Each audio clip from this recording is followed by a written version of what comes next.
السلام علیکم ناظرین، بات سے بات میں ہوں جاوید چودھری۔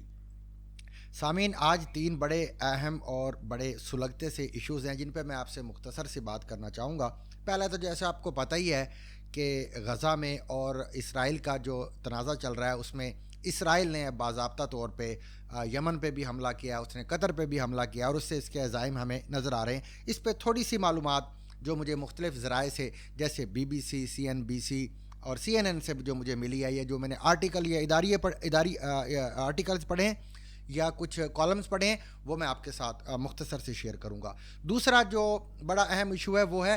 جنریشن زی، جسے آپ جین زی بھی کہتے ہیں، جو ہماری یہ نوجوان نسل ہے جو 18 سال سے کم ہے۔ انہوں نے 2-3 ملکوں کے اندر جو ہے بغاوت کی اور اس کے ساتھ حکومتوں کا تختہ پلٹ دیا، جس میں نیپال بھی شامل ہے، بنگلہ دیش بھی شامل ہے۔ اور 9 مئی کے لحاظ سے دیکھا جائے تو جین زی پاکستان میں بھی نکلی تھی، لیکن وہ ہلکی سی سرسراہٹ ہوئی، کوئی تیز آندھی نہ چلی۔ اور تیسرا، یہ جو سیلاب کا جو ریلا تھا وہ گزر جانے کے بعد اب جھنگ اور ملتان کے جو یہ بیلٹ ہے جہاں سے یہ صرف 6 لاکھ یا 5 لاکھ کیوسک کا ریلا گزرا ہے، اس کے بعد کیا حالات ہیں اور کیا حکومت پنجاب کر رہی ہے اور کیسے پبلسٹی کا اس کو ذریعہ بنایا جا رہا ہے۔ اچھا جی، پہلے تو ہم بات کرتے ہیں کہ جو اسرائیل ہے، اسرائیل نے پرسوں تو جو ہے قطر پہ حملہ اس وقت کر دیا جب خلیل الحیہ جو کہ حماس کے ایک سینئر جو ہے رکن ہے اور وہ اس کے بانیوں میں شمار ہوتے ہیں، ان کے جو بیٹے تھے، 3 بیٹے بھی شامل تھے اور اس کے ساتھ اور دوسرے اہلکار بھی شامل تھے، وہ بیٹھ کے قطر چونکہ ثالثی کر رہا ہے اسرائیل اور ان کے درمیان، حماس کے درمیان، تو وہاں بیٹھ کے وہ جو یرغمالی ہیں، جو اسرائیل کے بندے انہوں نے پکڑے ہوئے ہیں، ان کی رہائی پہ، ان کو چھوڑے جانے پہ اور جنگ بندی پہ مذاکرات چل رہے تھے کہ جب اسرائیل نے جو ہے قطر پر حملہ کر دیا اور اس کے اوپر 10 بام اس نے ایک ہی بلڈنگ کے اوپر مارے۔ اس کے بعد جو ہے امریکہ کے صدر ڈونلڈ ٹرمپ آگے سامنے اور انہوں نے کہا کہ جی یہ تو بہت برا کیا انہوں نے، میں ناخوش ہوں، لیکن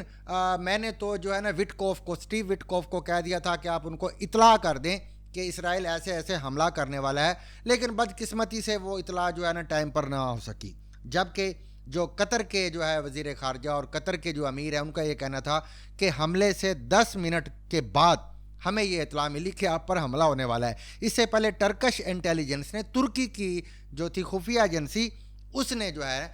قطر والوں کو بتا دیا تھا کہ ایسے ایسے اسرائیل آپ پر حملہ کرنے جا رہا ہے۔ حملہ ہو گیا، اس کے بعد ادھر سے بھی بیان آ گئے، امریکہ نے بھی کہہ دیا کہ آئندہ نہیں ہوگا، لیکن کل پھر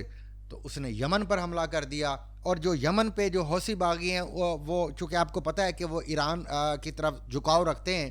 ان پر اس نے حملہ کیا اور جواز یہ دیا کہ جی ان کا یہ پروپیگنڈا کا ہیڈ کوارٹر تھا اور 35 بندے انہوں نے وہاں پہ مار دیے۔ اس کے بعد پھر اب ٹرمپ آ جائیں گے، کہیں گے اوہ افسوس ہوا اس بات کا۔ لیکن میں آپ کو جو انفارمیشن جو دینا چاہ رہا ہوں وہ یہ ہے کہ جو ابراہیم کا ریکارڈ ہے، جو ابراہیم ان کا معاہدہ ہے، جو کہ کچھ عرصے پہلے ایک ان کے جو تھا ایک بڑا دانشور ٹائپ کا بندہ، اس نے جو بتایا تھا کہ ہماری سرحدیں کہاں تک جائیں گی اسرائیل کی، تو اس پہ میرے بھائی عمل شروع ہو گیا ہے۔ ہم آج بھی سینا کو بھی کر رہے ہیں اور چند دنوں کے بعد جب یہ غزہ کی پٹی مکمل خالی ہو جائے گی اور وہی ٹرمپ کا منصوبہ جو ہے وہ وہاں پہ نافذ العمل ہو جائے گا، جیسے اس نے کہا تھا کہ میں یہاں پہ جدید شہر بناؤں گا، اس پہ عمل ہونا شروع ہو گیا ہے۔ اور عنقریب انتہائی افسوس کے ساتھ اب یہ جو عرب لیگ کہہ رہی ہے، جس میں سعودی عرب بھی شامل ہے، کہ نہایت غم و غصے کا اظہار کیا، ہم نے مذمت کی، پاکستان نے بھی مذمت کی۔ پاکستان کے شہباز شریف تو ہے جو آج وہ قطر روانہ بھی ہو گئے اور وہاں جا کے کیا ہوگا، یہی بیانات ہوں گے۔ اس کے علاوہ آپ دیکھیں کہ ترکیہ نے جو ہے اطلاع کر دی تھی قطر کو کہ ایسے ایسے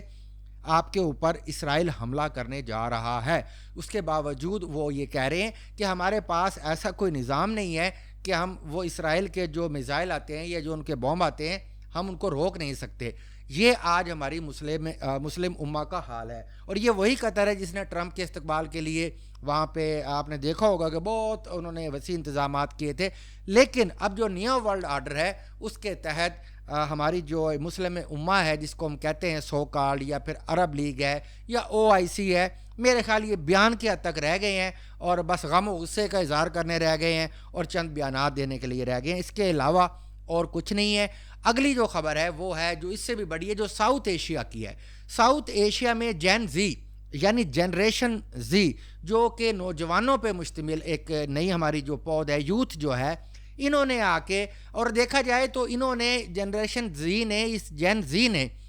پاکستان سے 9 مئی جب ہوا، 9 مئی سے یہ باہر نکلے، اور اس کے بعد یہ پورے خطے میں، جیسے عرب اسپرنگ میں ہوا تھا، مصر سے جو ایک تحریک چلی تھی اور پھر پورے عرب میں پھیل گئی تھی، اس طرح جو یہ جین زی ہے، پہلے یہ پاکستان میں 9 مئی کو باہر نکلے، صحیح کیا غلط کیا اس کا فیصلہ بعد میں تاریخ پہ چھوڑتے ہیں۔ اس کے بعد یہ پر آپ نے دیکھا کہ سری لنکا میں ہوا، پھر بنگلہ دیش میں حکومت کا تختہ اسی جین زی نے پلٹ دیا، اور اب ابھی حال ہی میں آپ نے دیکھا کہ نیپال میں کھٹمنڈو میں جو ہے یہ اسٹوڈنٹس اور یہ جو تھے یوتھ باہر نکلی ہے، اور انہوں نے جو سوشل میڈیا جو پلیٹ فارمز تھے ان کی پابندی پہ حکومت کا تختہ پلٹ دیا۔ انہوں نے جو ہے وزیر اعظم ہاؤس کو نظر آتش کر دیا، پارلیمنٹ کو نظر آتش کر دیا، اور آخر میں پھر وہی فوج نے اس پہ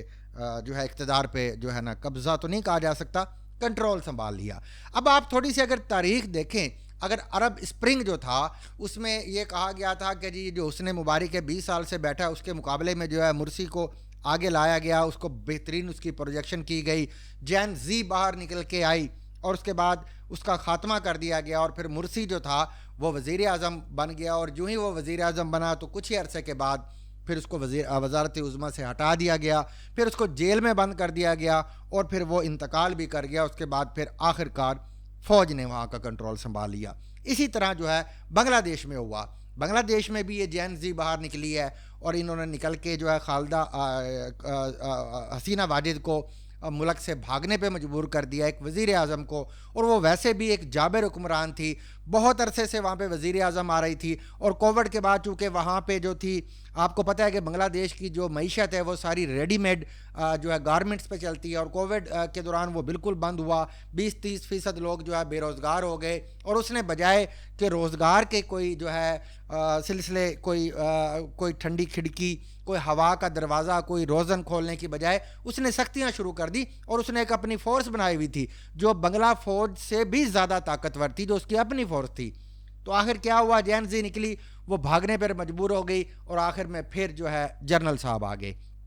اسی طرح نیپال میں اب ہوا کہ پھر وہ انہوں نے کہا جی آپ نے فیس بک پہ پابندی لگا دی، آپ نے واٹس ایپ پہ پابندی لگا دی، گو کہ وہ پابندی پھر ختم بھی ہوگی، لیکن جب یہ ایک دفعہ جین زی باہر نکلتی ہے، کیونکہ یہ آرگنائزڈ نہیں ہوتی، اس کو کوئی ایک بندہ پھر کنٹرول نہیں کر سکتا، تو پھر یہ جو ہوا ہوتی ہے، پھر یہ آندھی بنتی ہے، پھر یہ طوفان بنتا ہے، اور پھر یہ سب کو بہا کے لے جاتا ہے، پھر کسی کو کچھ نہیں، کوئی بھی کچھ نہیں کر سکتا۔ تو وہاں بھی ایسے ہی ہوا، انہوں نے وزیر اعظم صاحب بھی بھاگنے پہ مجبور ہو گئے، استعفیٰ دینے پہ،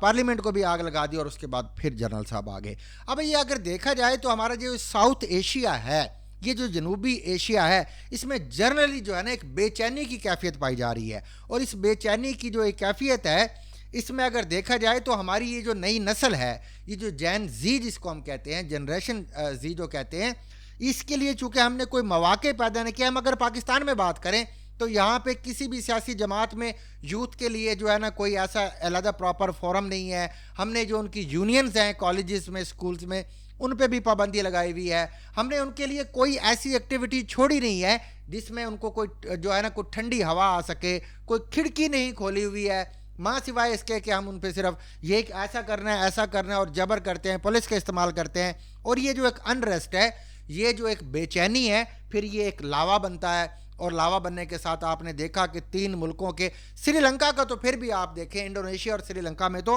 یہ جو آئی ہے، ہوا جو آئی ہے، وہ تو بڑے جو ہے ڈیسنٹ طریقے سے، بڑے اچھے طریقے سے وہ سارا کچھ انہوں نے ٹیکل کیا، حکومت بھی بدلی، اور انہوں نے معاملات کو دیکھا، لیکن 2 ممالک تو جو ہے وہ اس کی لپیٹ میں آ گئے۔ تو پاکستان میں اب یہ جو کہا جا رہا ہے کہ یہاں بھی ایسے ہی جو ہے بنگلہ دیش کے حالات ہو سکتے ہیں، یا جو ہے نیپال والے حالات ہو سکتے ہیں، تو بھائی ان کے لیے عرض ہے کہ ہم نے تو یہ شروعات، ہم نے تو اس کو اگنائٹ کیا، ہم نے تو اس کو چابی لگائی تھی 9 مئی والے دن، اس کے بعد ہماری ہلکی سی سرسراہٹ سے بعد یہ ختم ہوگی، اور یہ پھر ہوا آگے ہی جیسے عرب اسپرنگ میں ہوا اسی طرح یہ آگے پھیلتی چلی گئی۔ اچھا، تیسرا جو موضوع ہے نا وہ ہے یہ سیلاب کے بعد جو کہ صورتحال ہے۔ میں نے پہلے بھی عرض کیا تھا کہ ہماری اصل توجہ جو ہے یہ ہونی چاہیے کہ ہم دریاؤں کے جو راستے ہیں ان کو کلیئر کرائیں۔ یہ سب کو پتہ ہے، آپ ڈیٹا نکال کے دیکھ لیں کہ چنہاب کے لیے